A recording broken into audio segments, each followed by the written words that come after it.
Welcome to our presentation titled Counselors as Clients, an exploration of personal counseling for counselors and counseling students. And I should say a piece of this involves counselor educators as well.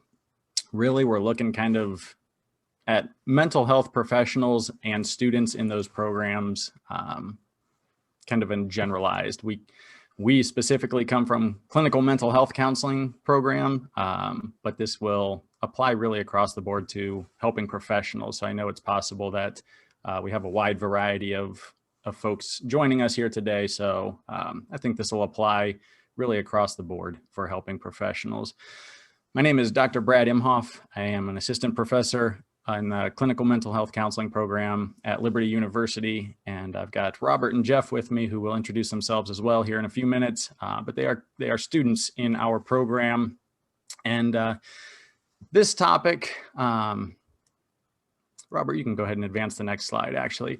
So first, let me say our goals with this topic is kind of explore burnout in counseling, specific to practitioners, and kind of what that looks like. And as you'll see, it's a topic that's trending upward. It's becoming more of a focus. And so we want to take a look at that, and kind of as we think about burnout and some of the things that weigh on us as counselors, as counseling students, as counselor educators, mental health professionals, we want to explore the possibility of personal counseling and engaging in personal counseling, becoming the client as kind of a protective factor, if you will, against burnout. In that process, we also want to be realistic and recognize that there are obstacles to doing that. There are obstacles for anyone engaging in personal counseling, and there are many that are also unique to those who happen to be in that profession as well. So we'll take a look at that too. I do want to say I appreciate, looks like Candace has her video on. It's so much better presenting to faces than it is black screen. So I appreciate those who are willing to have their videos on, while recognizing if I were in the audience, I probably would not either. So I want to honor that as well. But Robert, go ahead and advance to the next slide. So at ACA in 2019, I think it was the year this article came out in Counseling Today, I believe. I presented on the topic of social anxiety, at the conference, I presented on the topic of social anxiety. That is something that I was diagnosed with in 2012, I believe it was. And through the counseling process, kind of was able to see how that played a role throughout my life, early on, especially on into my doctoral education, and still is something I deal with today. But I presented on that topic, and the folks at Counseling Today reached out to me and asked if I would be willing to be interviewed as part of a piece on social anxiety that they were writing. And I agreed to it, and talked in that article, in that interview, about my own personal experiences with mental health issues, with engaging in counseling. And I happened to have Jeff in class during that time, and he reached out to me and said, "Hey, I was looking through the Counseling Today and I noticed your name in there." And I'll let him kind of take it from here in terms of how this topic has kind of evolved for us. Sure. Thanks, Dr. Imhoff. So yeah, I had Dr. Imhoff for class and then saw the article come through and said, wait a second, this is my professor. And here he is really being open and honest and vulnerable about a topic that us as online students, I guess we don't get a lot of interaction with our online professors. So just kind of this idea that, wow, our professors may actually be human and not perfect, and may actually have their own baggage, but also seeing the insight as a student, seeing in my professor the insight that, hey, I've got some things that not only have I worked on in the past that I needed to work on, but also some sore spots that I need to be mindful of moving forward. So fast forward a couple of months, and Robert and I were invited to start a CSI chapter at Liberty for online students in the North Atlantic region, pretty much from Maryland up to Maine. Robert and I are both in New York State. And as we were trying to pull together different guests for our little counseling student podcast episodes, we thought, hey, Wouldn't it be great? Yay, CSI, that's right. Wouldn't it be great to have an episode about just pursuing our own personal counseling needs? So I reached out to Dr. Imhoff, and he and I had maintained communication, and he agreed to come aboard, and it was a beautiful, beautiful episode. And that episode, which is in the references for anyone who is interested, that episode led to this presentation. And this presentation really being the fruit of each one of us having our own experiences as clients in counseling before we arrived at where we are today, Robert and I as students, and Dr. Imhoff as a professor. And so the purpose kind of us coming together and doing this presentation is really the fruit of our own self-discoveries, our own process of healing, and those tools that we've acquired to be able to flourish in the present, but also in the future, wherever it is that we're led within this profession. Because with that has come a certain sense of humility, humiliation, self-awareness, more than just simply returning to previous levels of functioning, but it's more about achieving a greater wholeness now. And that would be the fruit of having done the work in our own counseling experiences. And I think where we've been has become the point of departure and the momentum for where we are today, and our passion for this subject and kind of raising that awareness of pursuing our own counseling needs. So I want to hand it off to Robert there, just to talk a little bit more about those personal experiences. Yeah, thanks, Jeff. Thanks everybody for coming to listen to our presentation today. Some of that backstory you just heard, and the clear indicating thing is that we both have, or all three of us have, kind of a testimony, and Jeff's going to share a little bit more later. But for me, one of the things that I experienced throughout my career, for the past 20 years, I've been working in a consulting engineering field where very high stress, very much, if you're not working a 60-hour week, then you're not actually putting in enough time. And so I've experienced personally this concept of burnout, which I'll share more in a little bit. But also a product of this burnout is the destructive behaviors that I participated in to cope with that burnout, those stressors, that inability or that that lack of understanding of how to handle those things in a healthy way really led to some destructive behaviors that really led me into counseling, and the impact that counseling had on my life, and also the decision for me to make a career change from engineering to professional counseling. And through that process, I've learned about the importance of self-care. And so what I want to do over the next few minutes is talk about those two topics, burnout and self-care. And before I get into that, what I want to do is kind of look at this on a high level, if you want to call it, and then we're going to zoom down. As many of you know, the practice of mental health counseling is very much, I'll call it a one-way culture. There's a daily pouring out of empathy, compassion, with really the lack of expectation of getting anything in return from the clients that we serve. And I think that's part of this mentality of helper or giving or servant.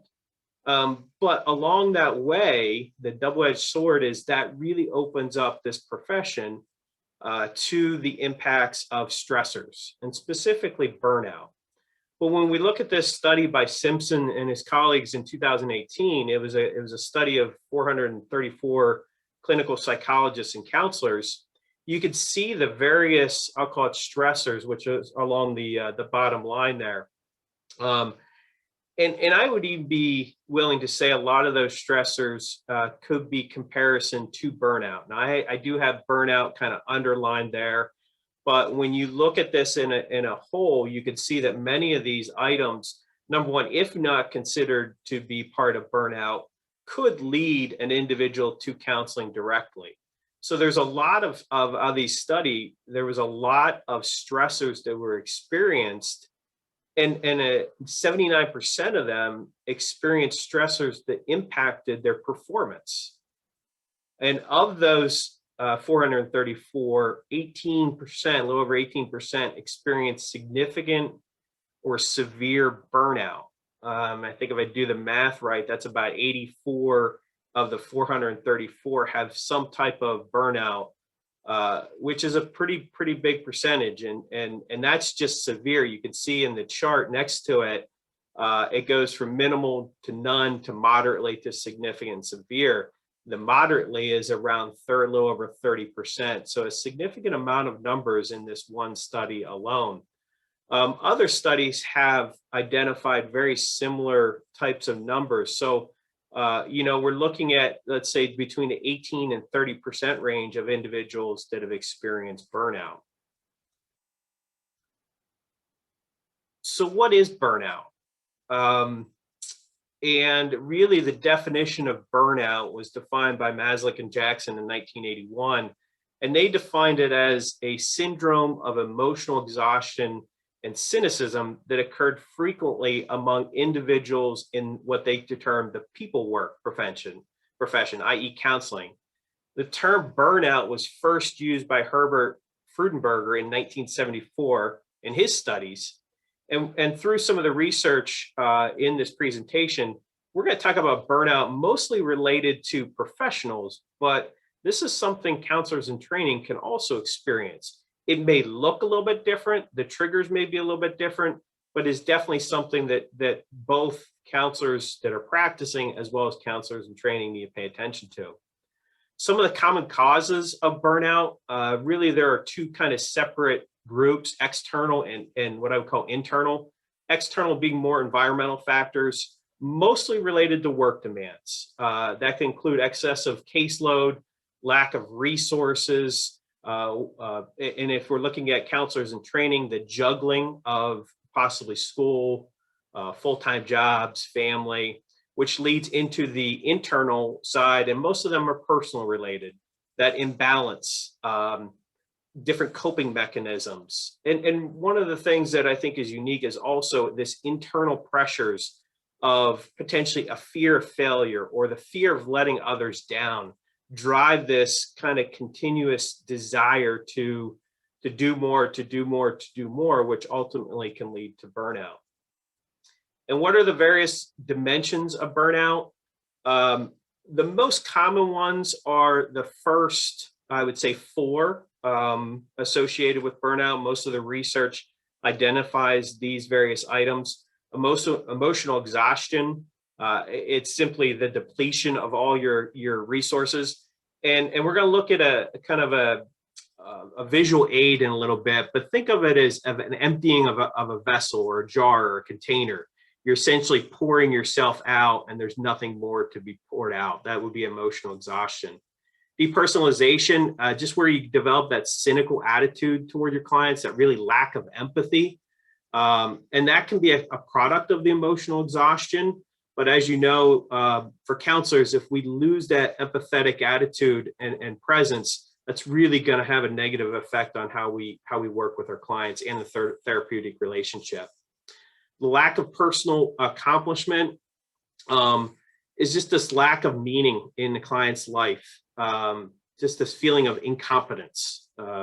It's typically done through self-evaluation.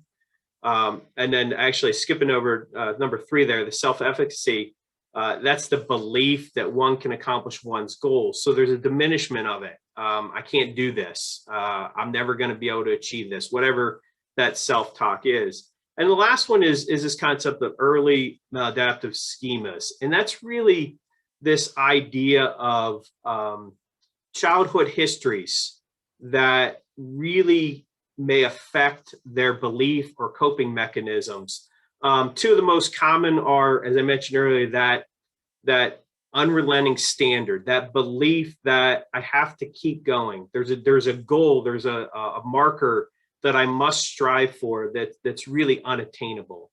And the other one is self-sacrifice, that I must do this. I must do this for others. If not, I will feel guilty. And if I'm not doing it and taking care of myself, then there's this feeling of selfishness. So those are all the various dimensions of burnout. And really it's a cycle. You see this demand, this coping, And then the demand increases, there's increased coping, and eventually it gets to a point of exhaustion. And so it's this cycle that continues to repeat, magnifies each turnaround until eventually it leads to burnout. And where an individual is on that cycle is going to be very important to determine and help prevent burnout. Impacts of burnout are great. Obviously, I mentioned earlier, there's a level of care that's going to decrease as a result of burnout. There's a potential to cause harm to clients, which obviously is an unethical issue. Job turnover, absenteeism, low morale, those are all products in the workforce of burnout. There can be personal issues, things like trouble sleeping, stress, often linked to drug and alcohol abuse, marriage and family issues, other relationship issues, significant health issues, all products of burnout. Depression, suicide, again, linked to burnout. And ultimately, it can lead to loss of license. So it is a big deal that we see a continuous focus and emphasis on. You can see in this chart to the right, this represents amount of studies that have been done over really since the 70s through the 2019. And you could see the exponential growth of studies that are coming out related to burnout, some aspect of burnout. One study that I looked at, approximately about 1,000 articles are published each year on burnout. So this is something that we must pay attention to. Some of the studies are reporting as high as 67% of mental health providers report some level of burnout. And it's an ethical duty for us to make sure that we're looking at this, that we're not causing harm to our clients. Various code of ethics, depending on what you're looking at, talk about this. They talk about doing no harm to the client. They talk about impairment. They talk about the idea of even self-care, which I'll get to next, of being an important part of working with clients. And there's that visual graphic that I mentioned earlier, this idea of self-care. And most of the text, most of the research talks about self-care as being a major piece at reducing burnout. So what is self-care if it's so important? And I think this graphic shows clearly what it is. It's this pouring into oneself so that then you have the fullness to be able to pour out onto others. Some defined it as this holistic well-being. And it's also a reflection of attitude, not just physical being, but also mental being. And as I mentioned, there is a direct correlation with burnout. For instance, the ACA Code of Ethics requires counselors to engage in self-care activities because it is such an important part of making sure that we are handling ourselves so that we can pour out to others. There's this item called self-care paradox, and that's really an interesting study in terms of, as counselors, we understand the importance of self-care. We may promote the importance of self-care to those that we're serving, but we don't believe that that applies to us. And there's this belief that either the crisis isn't going to happen to me, or because of my experience, I am well prepared for that crisis or that situation. And really what it happens is when that crisis or situation comes about, or these early warning signs of burnout, this paradox may keep the counselor from engaging in good self-care. They continue to kind of just plow through it, and then that cycle continues. So even though as counselors, we may be well versed in the concept of self-care and the importance of it, for whatever reason, this profession often tends to not be able to absorb that for themselves. And so that creates quite a paradox for what we're doing personally versus what we're sharing with our clients. So there's some strategies I just wanted to go over with real quick in terms of self-care. The first one's awareness. That's the first part of understanding. I know for me, it's simply how I'm relating in my relationships.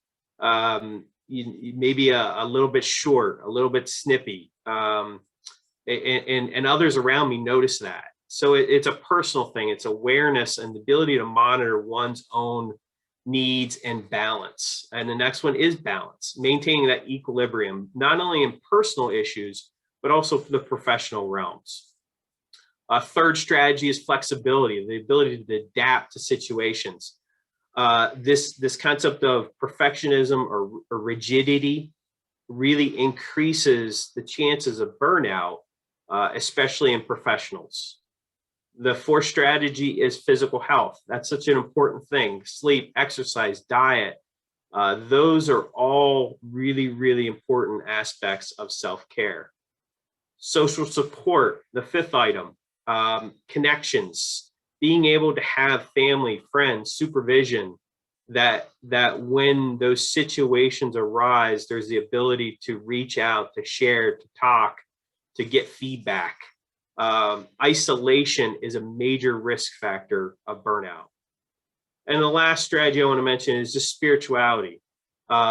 There's this meaningfulness, this being part of something maybe greater or larger than ourselves that allows for one to practice an emotional well-being, a practice of gratitude, a practice of thanksgiving, a practice of meaning making, and those are all really good at help with self-care and prevention of burnout. Unfortunately, self-care falls to the bottom of the list. It may be the most critical thing that we can do, but I know from my own personal experience, it is at the bottom of the to-do list. So it requires a lot of intentionality, a lot of planning, and for me, a lot of making sure that my priority is in order, because as that visual graphic shows, once my cup is empty, I don't have the ability to pour out anymore to others. So I just want to transition real quick to a few kind of statistics and slides showing really the effect or the attendance at counseling, both from a professional counseling standpoint as well as a counseling and training standpoint. Most of the studies report around 80% of professional counselors will attend counseling. Some studies go as low as 65%, some go as high as 85%, but somewhere in that plus or minus 10% range, really for all of these demographics, is really you'll find the breakdown of those attending counseling. And as you can see in the graph, the middle column there, 44% of counseling students, and then 38% of general Americans. So professional counselors, I think, are almost double the general Americans, because I think many of us recognize the benefits of counseling, and as well as counseling students. And we'll talk about that in a little bit, both benefits and barriers of why those numbers may be high or low. I'm going to just let this slide kind of sit for a second, because there's a lot going on, and just want you to kind of digest some of this. The slide on the left is related to those that have been in counselor training that have either priorly participated in professional counseling or currently. The blue will represent prior and the gray represents current. And the one on the right is related to the reasons why they attended counseling. And this is from a study by Stevens in 2019 and his colleagues. And they did a study of 155 students within various CACREP accredited graduate programs in the state of Ohio. And you could see that those that were in counseling, a little over 76% prior to starting their counseling and training, and actually a higher number in this study that are currently in professional counseling. And you could see some of the reasons why they chose to go to counseling, with family concerns, sad, lost, hopeless, on edge, worried, intimate relationships. And I talked about earlier that element of burnout. Well, these may not be specific to burnout. These are all stressors that, if not addressed during that in-training session, could carry over to that professional season of their lives, continuing to be a problem. And then I'm just going to finish up with this slide of the most common cited reasons. And you can see there, I think some of the major ones that came out from most of the research is a lack of time.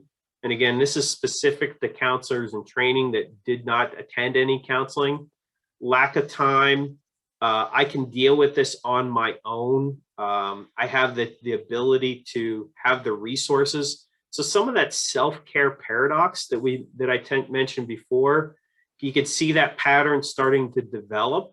And I just wonder if over time that it doesn't manifest in some of these individuals and becomes a major issue as stressors continue to build in their lives. So with that, I'm going to pass back to Jeff, and he's going to talk about some of Jeff and Dr. Imhoff are going to talk about some of the benefits of engaging in personal counseling. Yep, thanks, Robert. So when we were planning this presentation, I guess I drew the short end of the stick and being the one asked to tell my own personal story with counseling. But I mean, okay, that was a corny joke, but it's not the short end of the stick, because this is actually, I think for me and for Dr. Imhoff and Robert, this is our own experiences having been clients is so significant that it's actually a privilege to talk about it. And for me, it would have been the most two powerful years of my life, also the most challenging and most difficult. So just to kind of get right into my own story, going through counseling and how it's brought me to where I am today. I was raised as an only child from divorced parents down in Southern Maryland. My parents were both in the Navy. My father was married to another woman when he met my mother, and they eloped and had me.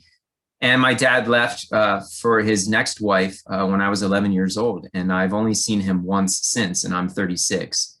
And immediately following my father's abandonment, my mom made some really bad choices.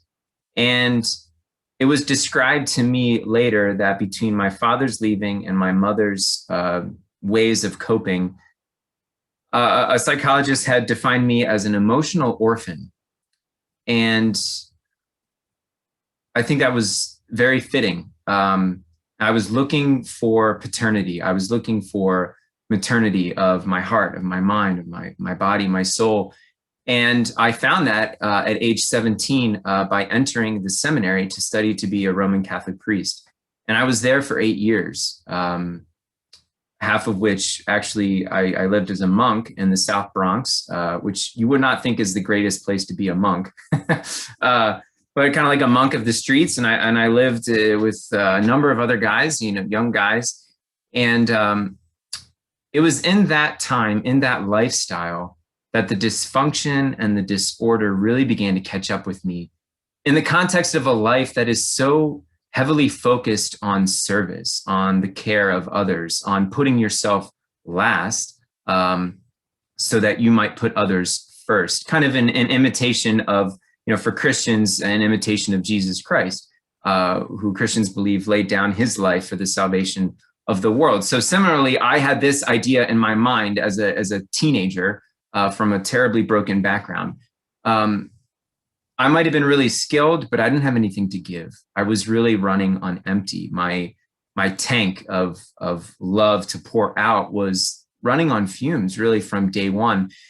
And I'd say about 2009, really coming toward the end of it, it all finally started to catch up with me, and I began counseling because those who were in charge of my formation, they discovered, and I was able to admit that I was exhausted. I wasn't sleeping.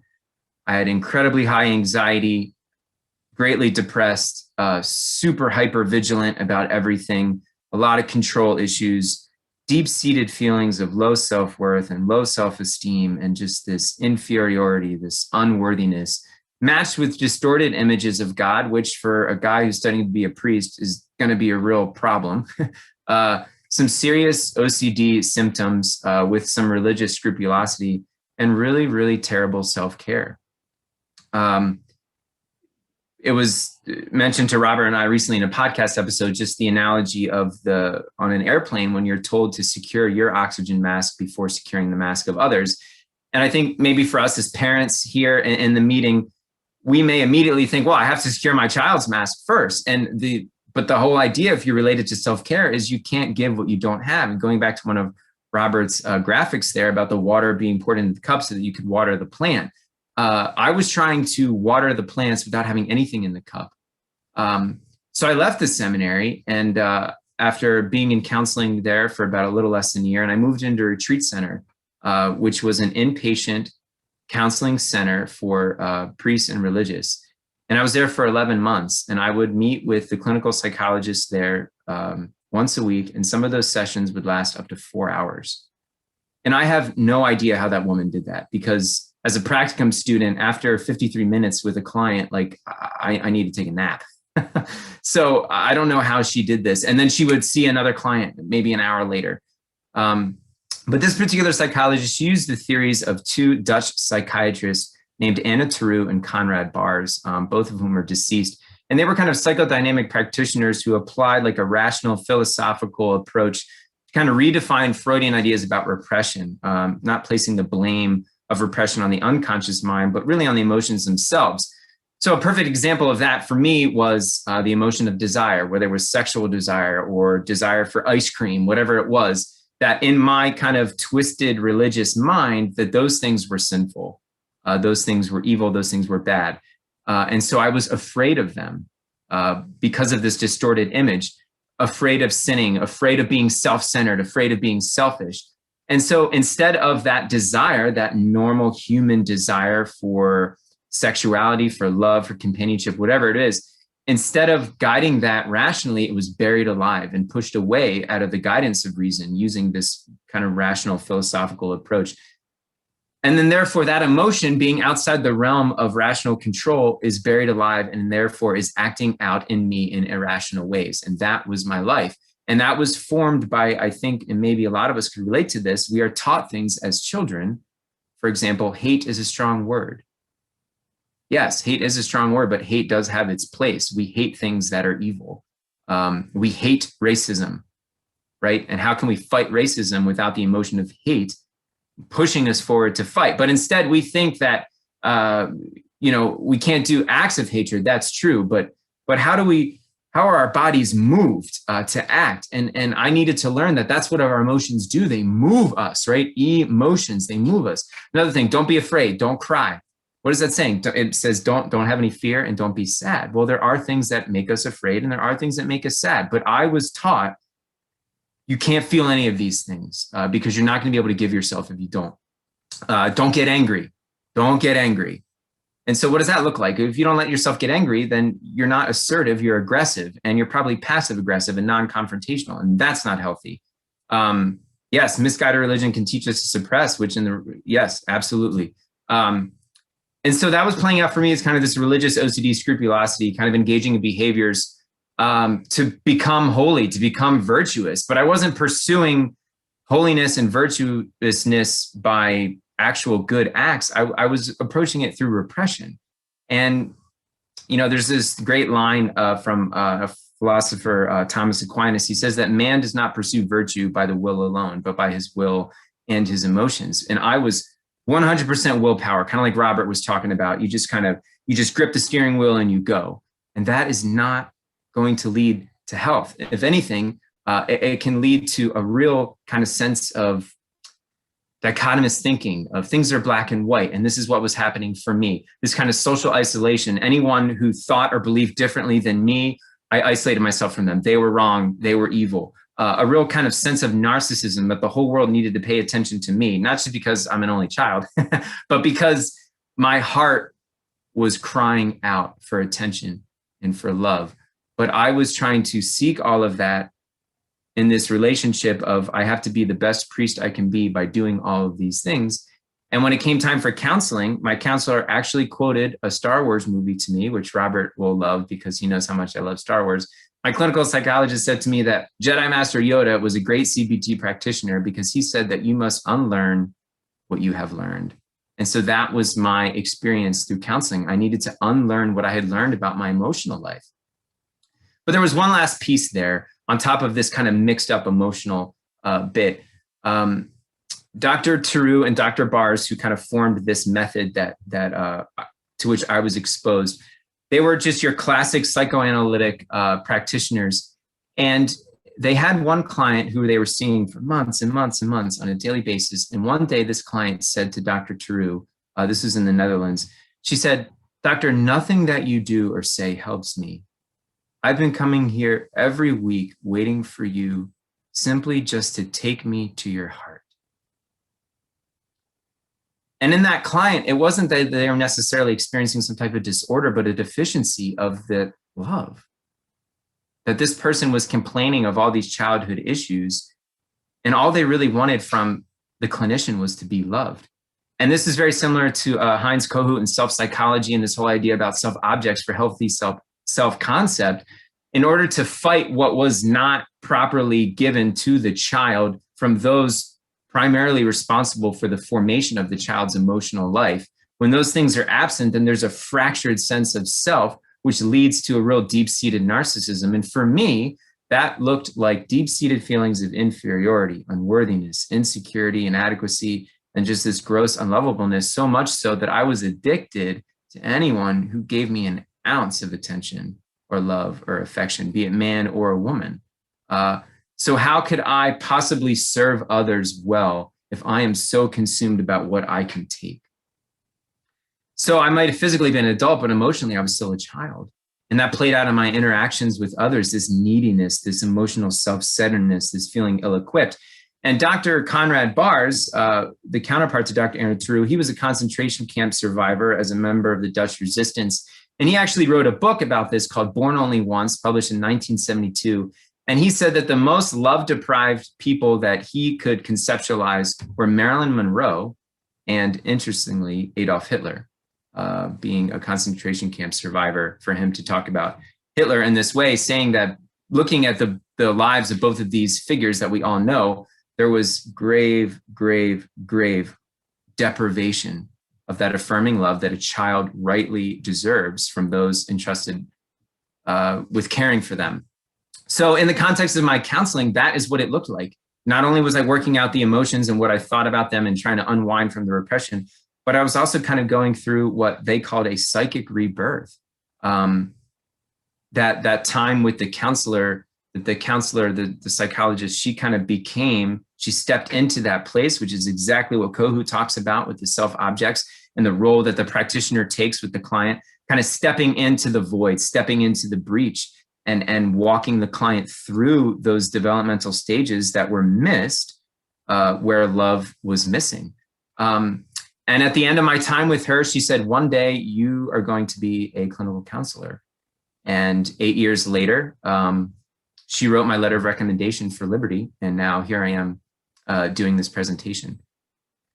So that's my story. Robert, go ahead and go to the next slide. So just want to talk really quickly here so we can keep moving about the benefits of personal counseling for counselors in training. Obviously, experiencing the role of the client. We can spend all this time learning about how to treat the client, be present to the client without having the experience of what it is to sit in the client's chair. Now, I'm not suggesting that every counselor must go through counseling or needs to be in counseling constantly. And I think we've seen, Dr. Imhoff has talked about this too, how that sometimes works and sometimes it doesn't. But there is an inestimable value to having had the experience of being a client. Secondly, it increases the conviction that counseling actually works. We can study all about it, but without any of that personal, tangible, comprehensive experience, then is it a theory or does it actually work? And then lastly, it improves both our personal and relational dynamics. And on the personal level, the self-awareness of issues, whether we're in full remission or partial remission, or if they're actively impairing us in the moment, we need to be aware. And the counseling, obviously, you sit across from someone who holds you accountable, who reflects back to you. There aren't too many relationships like that we can enjoy. It also increases one's self-esteem. As a student in training, you're kind of looking for as much formation as you can get, much guidance. And it's helpful to sit with a counselor who, by their own actions towards you, can help you be built up into a potential counselor one day. Also, to check your motivations. What are your motivations for acting? What are your motivations for writing? What are your motivations for doing this presentation? What are your motivations with your clients? What are your motivations with your professor? So kind of this honest self-scrutinizing of, what am I really up to here? What is it that I'm doing and acting or not acting? And then relationally, obviously it's going to be increasing empathy, because we can be merciful and kind to ourselves. Having gone through that counseling experience, we kind of get broken down a little bit, which then also increases authenticity, which, I mean, if we just talk about common factors here, you know, across all the theories, the greatest variance of outcomes are those common factors, the therapeutic relationship, which is guided by these very things of empathy and authenticity. And how much better can we exhibit those traits by going through the process ourselves, getting raw, getting down in the dirt of our own brokenness, and coming up with the help of someone else, to then therefore be able to give the same to someone else. Because, you know, with a client, I know I've experienced already as a practicum student that I'm getting uncomfortable. This is rubbing up against my issues. This is looking like countertransference. What do I do? What do I do? Can go back to supervision and work that out with my supervisor. But without that awareness, you know, there could be something really, unfortunately, a student may miss in the context of their training, and it may catch up with them much later as a professional, catching them off guard, where they may be in a place of burnout and impairment and not have the tools for self-care. So that's just a quick glimpse for counselors in training. I want to hand it off back to Dr. Imhoff to talk more about what it looks like for professionals. All right, thank you, Jeff. Appreciate you sharing as well. I think it's a good opportunity to kind of revisit what Jordan asked in the chat early on in regard to self-care and burnout. If the individual chooses not to participate in their own counseling, but chooses to take time off for a vacation or time to themselves, is there a difference? And then ask kind of a follow-up to that, is that detrimental to counseling relationship? That latter question, I think, you know, we all need time for vacation. There's an appropriate way to schedule and organize vacations to absolutely allow us to do those as counselors. Just because we might meet weekly with people does not mean that we cannot take time off for ourselves. As Jeff shared there, some of those benefits as a counseling student, especially, you can probably start to see how that differs a bit from a vacation. So a vacation might be something where, you know, we just need to kind of recharge our batteries. We need some downtime. We need to relax. We need, whether it's the mountains or the woods or the beach or whatever it might be, something to just kind of rejuvenate us. That to me is kind of a vacation. It might be family time to spend with family in those places.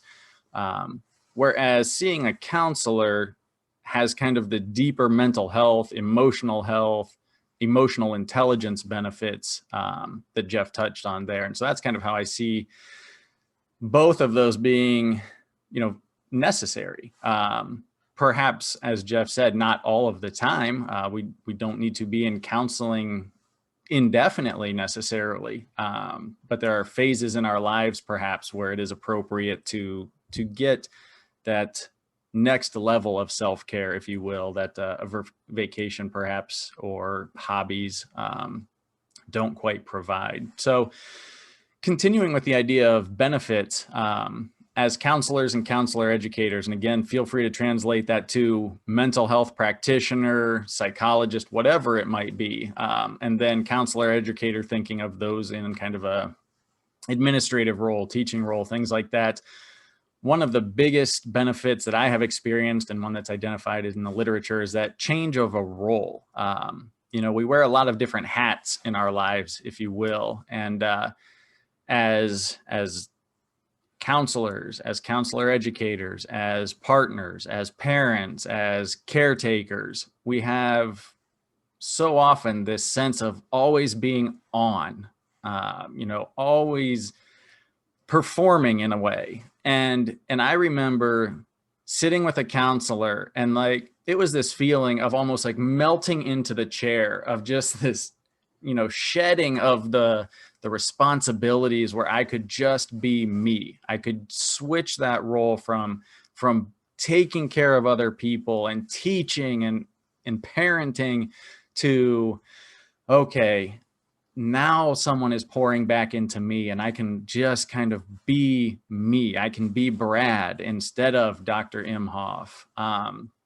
And in doing that, we have the opportunity to process our personal lives in a way that we can't in the classroom. I've taught at brick and mortar schools, I've taught online, and in both settings, I am open and vulnerable about my experiences because I think they're great for teaching. But I'm not open and vulnerable about them in a way that I can be with a counselor, right? Like, there's a deeper level of, let's explore what is going on with me that I can't do in other settings. And so we have the opportunity to kind of process those things, even personal challenges. It's a unique situation where, as counselors, as mental health practitioners, we're sitting with someone who also does that job. And so even professionally, some of the things like burnout and the stressors and those sorts of things, we are sitting with someone who can relate to that, perhaps in a way that most other people in our lives simply cannot.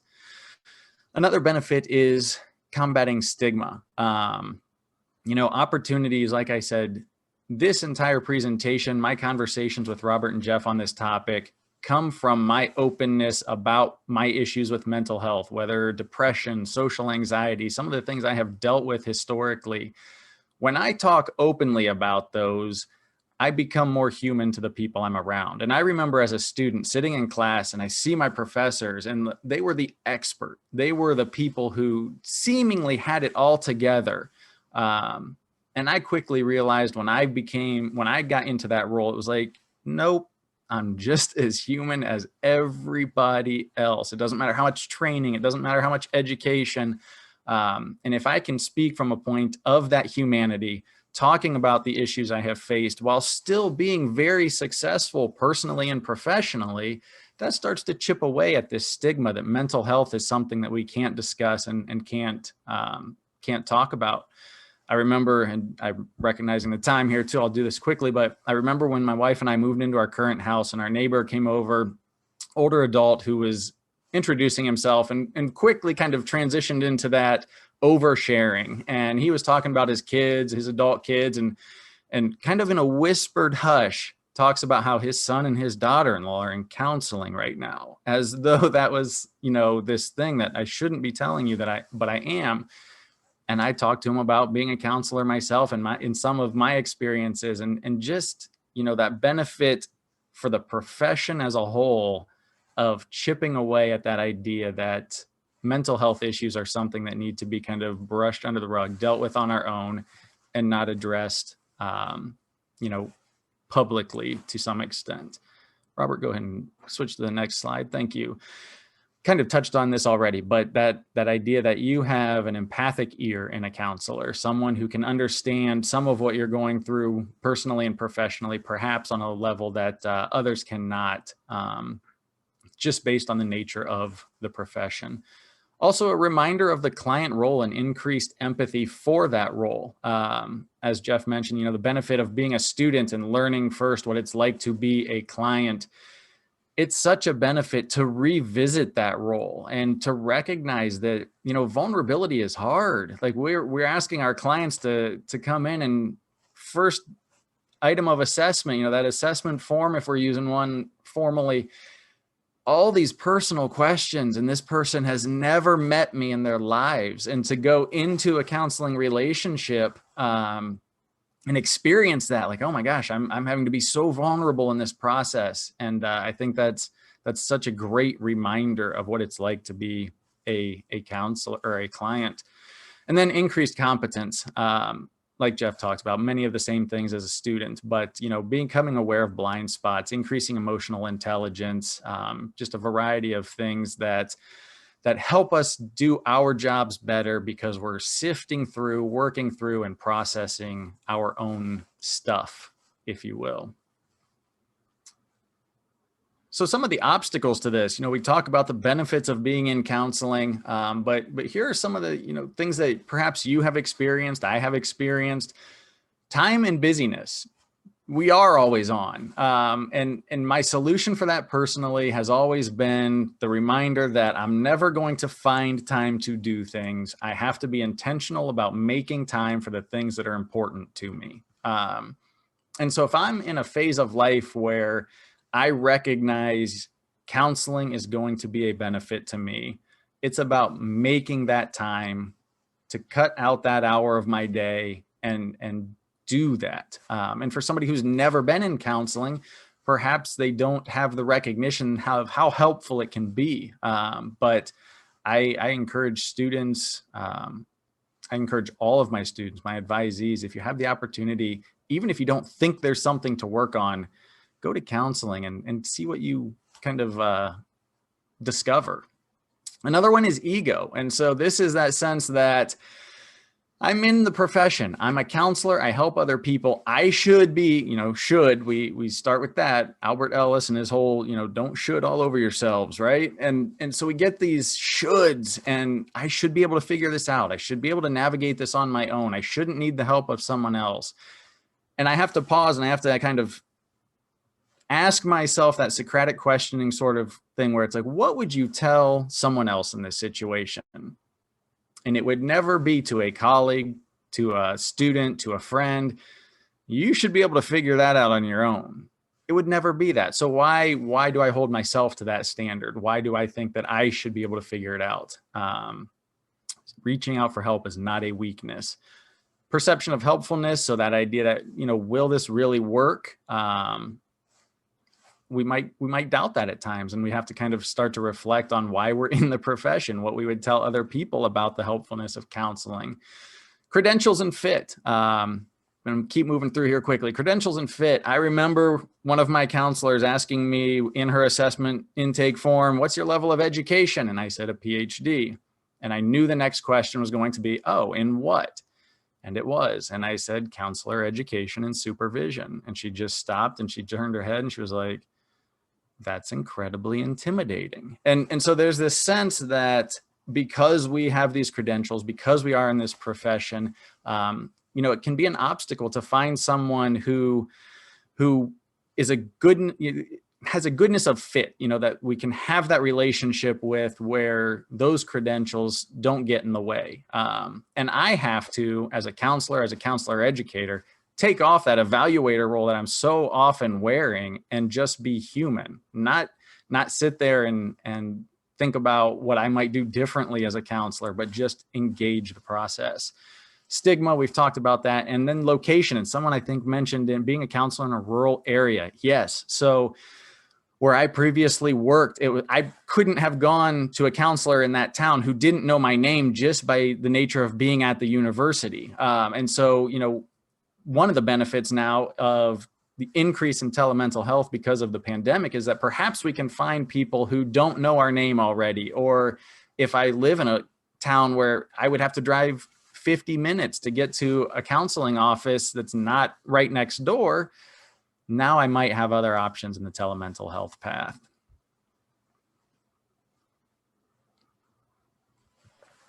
Yeah, so just to pick up there, for students and counselors in training, just want to get through this quickly. Similarly, that stigma, the marginalization, fear of isolation. I think for as students, there's a competitive side to being a student. I don't want to appear as less adequate. I don't want to appear impaired. I want to have it all together. And we can really fool ourselves into thinking that that's the case, which then serves as an obstacle and a barrier. Lack of knowledge and resources, especially for online students, but even students on campus. I mean, how good are campuses at advertising the services that are available to students, especially for grad students who probably aren't living there, just what is available. Self-reliance, we talked about this already. And the research that we pulled, especially keen in men, I got this, not a big deal. I can self-help my way out of this. Spiritual bypass is a big topic for us at Liberty, just kind of this idea of using spiritual beliefs and practices to avoid doing the real work of unraveling one's unfinished business and leaning on the traditions of one's religion or spirituality without exploring the psychological pieces of the issue. That in and of itself is a real fragmented way of approaching the human person. And certainly, you know, us as Christians here, the three of us, that is not Christian. You got to use the right tool to fix the right problem, and you can use a psychological tool to fix a psychologically caused problem. But you aren't depressed because of sin. You're depressed, likely, maybe, who knows, because of some maladaptive coping pattern to an event, tragedy, something from your environment. But that spiritual bypass, it's all sin, and God's gonna, I'm just gonna pray harder, doesn't work. Then that self-help measure, which we touched on. Just being able to remember it doesn't resolve it. That's a real Freudian thing. Well, if you can recall it, then you pull it into the conscious and you can resolve it. No, that just is not our experience. Language cannot substitute action. You can't just simply find the words to describe what's happened to you and then therefore be transformed. You can't think your way out of it. There's so much more to our history that may be impairing us. Sensation, images, behavior, affect, that Peter Levin, that Simbam approach to trauma. And lastly, cost. My wife and I, my wife's never been to counseling and she's really excited about the possibility, but how are we going to make that work? I mean, we've got 2 little kids. I don't have a full-time job. I'm a student. Where are we going to get the money?